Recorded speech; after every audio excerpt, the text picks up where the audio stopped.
हो, मी तीच 13 वर्षाची मुलगी बोलते, जिच्याबद्दल गेल्या काही दिवसांपासून तुम्ही टीव्ही, वृत्तपत्रे, सोशल मीडियावर ऐकत आहात. राजस्थानच्या श्रीगंगानगरमधील मी तीच मुलगी, जिच्यासोबत झालेल्या अन्यायाने संपूर्ण देशाचा थरकाप उडाला. आज मी तुम्हाला माझीच कहाणी सांगायला आले आहे. मी कोण होते? एक सुंदर, निरागस लहान मुलगी, जिचं एक सुंदर कुटुंब होतं, जी शाळेत जायची, खेळायची, हसायची. माझ्याही डोळ्यात अनेक स्वप्न होती. मलाही वाटायचं हे जग खूप सुंदर आहे, इथली माणसं खूप चांगली आहे. पण 18 जूनच्या त्या एका काळ्या रात्रीने माझं हे एक सुंदर जग, माझी ती निष्पाप स्वप्न आणि माझं आयुष्यच कायमचं बदलून टाकलं. एका रात्रीत मला एका लहान मुलीचं जिवंत प्रेत बनवून सोडलं. 18 जूनची ती संध्याकाळ होती. मी माझ्या मैत्रिणीला भेटायला घराबाहेर पडले होते. तिच्याशी गप्पा मारता मारता वेळ कधी निघून गेली माझं मलाच समजलं नाही.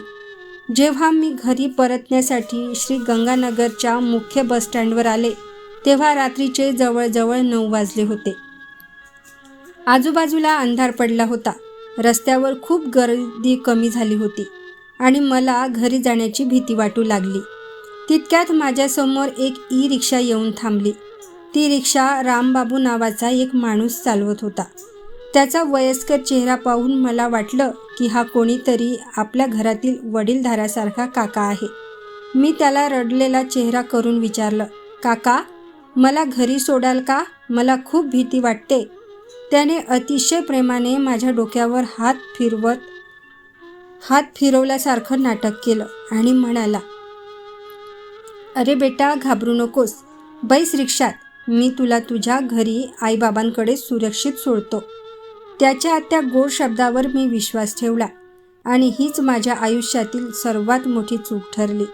रिक्षा सुरू झाली, पण काही वेळातच माझ्या लक्षात आलं की हा रस्ता माझ्या घराकडे जात नाही. मी घाबरून ओरडले, "काका, काका, रिक्षा थांबवा, हा रस्ता चुकलाय."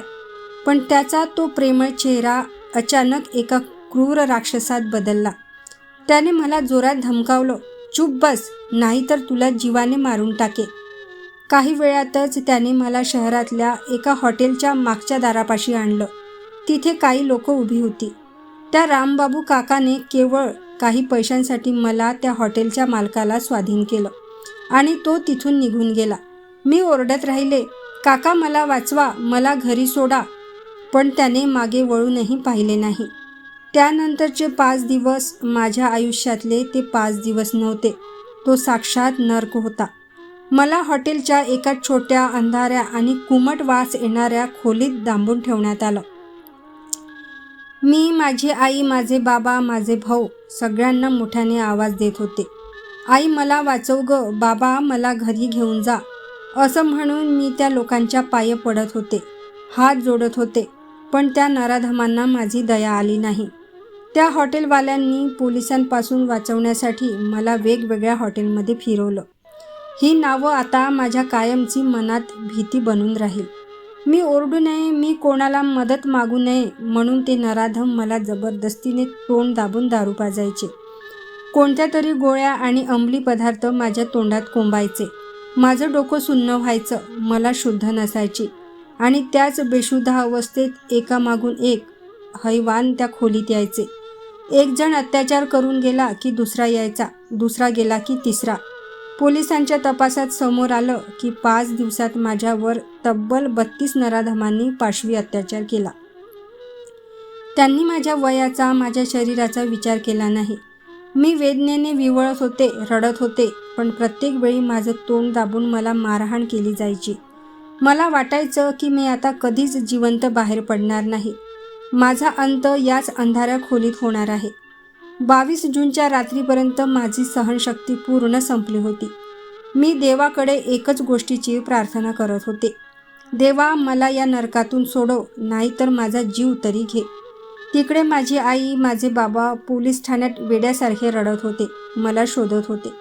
आणि अखेर 23 जूनची सकाळ. देवाने माझं ऐकलं. अचानक माझ्या खोलीचा दरवाजा जोरात तुटला. मला वाटलं की पुन्हा कोणीतरी हैवान आलाय. मी घाबरून कोपऱ्यात तोंड लपवून बसले.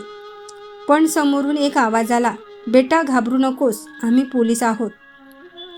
आम्ही तुला वाचवायला आलोय. महिला पोलीस अधिकारी धावत माझ्याकडे आल्या. त्यांनी मला जवळ घेतलं. माझ्या डोक्यावरून हात फिरवला. 5 दिवसानंतर मला कोणाचा तरी अतिशय सुरक्षित स्पर्श जाणवला. मी आईसारखं त्यांना घट्ट मिठी मारली आणि ढसाढसा रडले. माझी प्रकृती एवढी खराब झाली की मला नीट उभंही राहता येत नव्हतं. पोलिसांनी मला तातडीने रुग्णालयात दाखल केलं. डॉक्टरांनी माझ्यावर उपचार सुरू केले.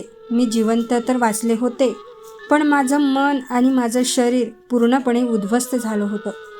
झालेल्या अत्याचारामुळे संपूर्ण राजस्थान रस्त्यावर उतरला. प्रत्येकजण माझ्यासाठी न्याय मागत होता. आणि मग 1 जुलै रोजी एक मोठी बातमी आली. तिने माझ्या काळजाला थोडा का होईना धीर दिला.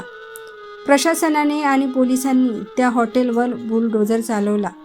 ज्या हॉटेलमध्ये बंद खोल्यांमध्ये माझं आयुष्य ओरबाडलं गेलं होतं, त्या पापाच्या इमारतींना पोलिसांनी JCB मशीन लावून मातीत मिसळलं. जेव्हा त्या इमारती कोसळत होत्या तेव्हा मला वाटलं की माझ्या अश्रूंची आणि वेदनेची किंमत त्या नराधमांना चुकवावी लागते. तो बुलडोझर केवळ इमारतीवर नव्हता, तर तो त्या नराधमाच्या माजलेल्या अहंकारावर आणि बेकायदेशीर साम्राज्यावर होता. आज मी सुरक्षित आहे. डॉक्टर आणि पोलीस माझी काळजी घेत आहेत.